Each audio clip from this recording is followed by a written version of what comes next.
Baik, Assalamualaikum warahmatullahi wabarakatuh. Saya Muhammad Fakhru Zaman dengan NIM 20402132. Dalam pembuatan video kali ini bertujuan untuk memenuhi tugas akhir pada mata kuliah Public Relation. Di sini saya akan menyampaikan tentang bagaimana sih caranya berkomunikasi terhadap kaum milenial, yang kedua terhadap penyandang disabilitas, yang ketiga kepada orang tua.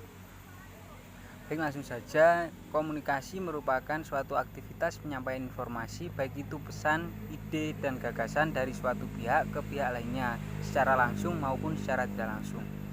Komunikasi mencakup yang pertama yaitu komunikasi verbal atau lisan, yang kedua nonverbal atau isyarat, meliputi bahasa tubuh, gerak tubuh, dan ekspresi wajah. Yang selanjutnya tertulis, meliputi buku, pamflet, blog, surat, memo, dan lain sebagainya. Dan visual meliputi foto, seni, gambar, sketsa, bagan, dan grafik untuk menyampaikan informasi. Dalam komunikasi, pemberi pesan disebut komunikator dan penerima pesan disebut komunikan. Komunikasi bertujuan untuk bertukar informasi dan penyampaian makna yang mengubah sikap, pendapat, perilaku, dan sosial. Oleh karena itu, komunikasi dikatakan berhasil jika komunikan menerima dan memahami pesan yang disampaikan oleh komunikator dan memberikan reaksi terhadap pesan tersebut. Perlu kita pahami bahwa berbeda komunikan, maka gaya atau cara kita berkomunikasi juga akan berbeda. Cara kita berkomunikasi dengan teman sebaya pasti akan berbeda dengan cara kita berkomunikasi dengan orang yang lebih tua. Kita cenderung lebih sopan dan santun saat berkomunikasi dengan orang yang lebih tua dibandingkan teman yang seusia atau sebaya dengan kita. Baik, langsung saja ke bagaimana cara berkomunikasi yang efektif dengan generasi milenial. Perlu kita ketahui bahwa generasi milenial adalah generasi yang pragmatis, berprestasi, mandiri, dan berani. Karena mereka terlahir di zaman teknologi yang berkembang amat pesat. Diperlukan cara berkomunikasi yang efektif dengan mereka, seperti yang pertama, jangkauan mereka dimanapun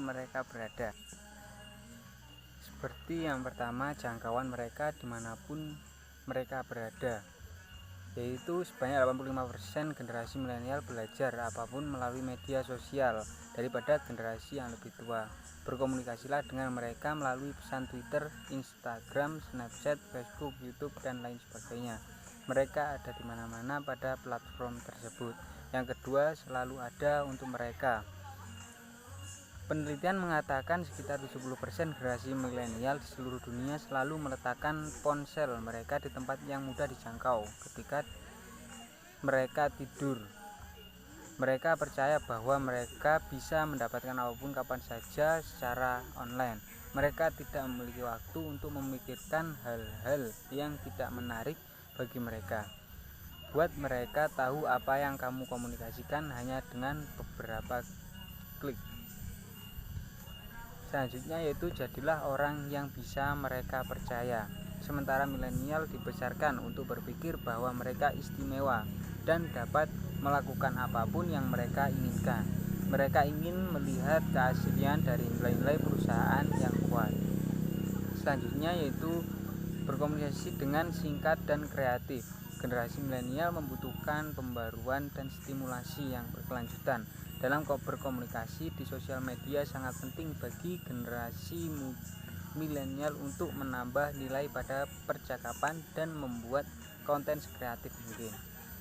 Selanjutnya yaitu berkomunikasi yang mengedepankan tanggung jawab. Generasi milenial ingin berbuat baik di dunia. Mereka ingin dianggap memainkan peran besar selama beberapa tahun ke depan. Generasi ini ingin mengubah dunia dengan apa yang mereka miliki. Cobalah membantu mereka dengan mulai memberi proyek tanggung jawab sosial perusahaan. Selanjutnya yaitu dengan komunikasi yang berhubungan dengan kenyataan. Hampir 70% generasi milenial lebih tertarik pada konten dengan akhir yang realistis. mereka 2 kali lebih suka melihat orang-orang yang nyata daripada endorser dalam iklan. Gunakan fakta ini untuk terlibat dengan micro-influencer. Daripada menggunakan selebriti, gunakan komunikasi dari mulut ke mulut agar tetap nyata. Mereka ingin berita yang benar dan mereka tidak suka kebenaran yang disembunyikan. Baik, selanjutnya yaitu tentang bagaimana cara berkomunikasi yang efektif dengan penyandang disabilitas. Baik, sebelumnya perlu kita ketahui bahwa penyandang disabilitas adalah setiap orang yang mengalami keterbatasan fisik, intelektual, mental, atau sensorik dalam jangka waktu lama yang dalam berinteraksi dengan lingkungan dapat mengalami hambatan dan kesulitan untuk berpartisipasi secara penuh dan efektif dengan warga negara lainnya berdasarkan kesamaan hak. Ada beberapa jenis disabilitas yang umum ditemukan dalam kehidupan sehari-hari. Beberapa di antaranya ialah gangguan penglihatan, tuli atau sulit mendengar, kondisi kesehatan mental, disabilitas intelektual, cedera otak setelah lahir, gangguan spektrum autisme, dan disabilitas fisik. Baik, adapun contoh berkomunikasi dengan penyandang disabilitas orang yang tuli.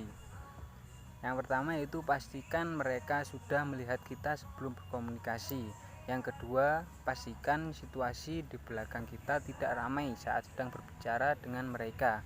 Yang ketiga, pilihlah tempat yang terang. Usahakan berhadap-hadapan saat berbicara. Yang keempat, posisikan tubuh dan wajah terlihat jelas oleh mereka. Tangan jangan sampai menutupi wajah kita. Yang kelima, gunakan pakaian dan aksesoris yang sederhana untuk meminimalisir gangguan-gangguan yang ada. Yang keenam, berbicara perlahan dan gunakan kata-kata sederhana. Yang ketujuh, jika berkomunikasi melalui tulisan, pastikan tulisan terlihat jelas dan tidak terlalu panjang. Yang ke-8, pastikan apakah mereka sudah mengerti atau belum tentang mengenai apa yang kita komunikasikan terhadap mereka. Baik, selanjutnya yaitu tentang cara berkomunikasi dengan orang tua. Seringkali kita terlibat pertentangan dengan orang tua, mulai dari kesalahpahaman maupun perbedaan pandangan. Walaupun begitu, tidak pantas untuk kita berbicara kasar dengan orang tua. Kita harus selalu berkomunikasi dengan mereka dengan menggunakan tutur kata yang baik. Komunikasi yang baik dengan orang tua itu penting, karena orang tua adalah harta terbesar dalam hidup kita. Berikut ini saya akan memberikan contoh tata cara berkomunikasi yang baik dengan orang tua. Yang pertama yaitu hindari memberi saran kecuali diminta. Yang kedua, dengarkan apa kata orang tua. Yang ketiga, terima perbedaan opini ketika kita berkomunikasi dengan orang tua. Yang keempat, bicara dengan suara yang lebih nyaring. Yang kelima, hindari kata-kata yang dapat merendahkan atau menyinggung perasaan orang tua. Yang keenam, pastikan suasana yang nyaman atau tidak berisik ketika kita melakukan komunikasi. Yang ketujuh, selanjutnya usahakan ketika berkomunikasi dengan orang tua mencampurkan atau menambahkan candaan-candaan kecil agar suasana tidak terlalu tegang. Baik, sekian pemaparan dari saya mengenai cara berkomunikasi yang efektif kepada kaum milenial penyandang disabilitas kepada orang tua. Harapan saya dalam pembuatan video kali ini yaitu semoga dapat bermanfaat bagi teman-teman, baik yang menonton video saya kali ini atau pendengar pada video kali ini. Sekian, apabila ada kurang atau lebihnya saya mohon maaf. Wassalamualaikum warahmatullahi wabarakatuh.